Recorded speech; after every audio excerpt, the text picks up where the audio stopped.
Ендеше Инстаграмда реклама жасап ең көп қате жіберетіндер олар жаңа дұрыс мақсаттың таңдамауы, яғни цель.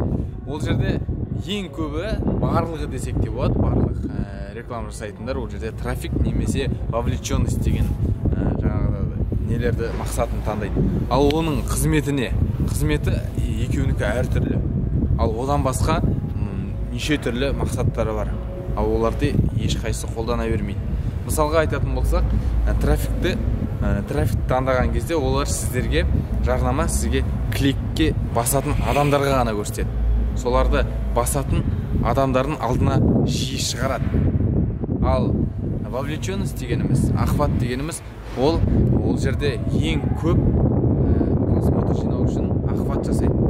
Яғни трафикке қарағанда көп адамға көрсетеді, бірақ сіздің сайтыңызға өте қоймайды. Ал оның осы жерде бізге жаңағыдай қалай жақсы пайдалануымыз керек деген сұрақ пайда болады. Сол кезде трафикті біздер, егер сізде интернет магазин арқылы сататын болсаңыз, сол кезде сіз трафикті қолданғаныңыз дұрыс.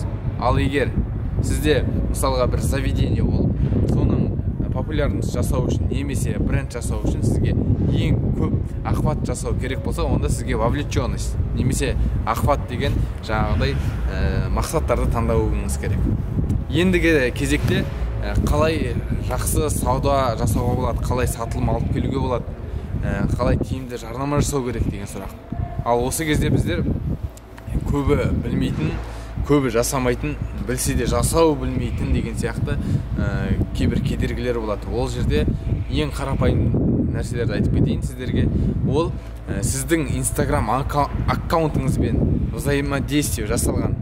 Яғни ол жерде сіздің аккаунтыңызға фотолармен немесе видеолармен қарап, лайк басып, оның ішінде сіздің Инстаграм парақшаңызға өтіп, жаңағыдай қарым-қатынас жасаған адамға қайтадан сіздің жарнамаңызды көрсету арқылы сіз жаңағы үлкен пайда түсіресіз. Яғни ол жерде уже ыстық аудитория десек те болады.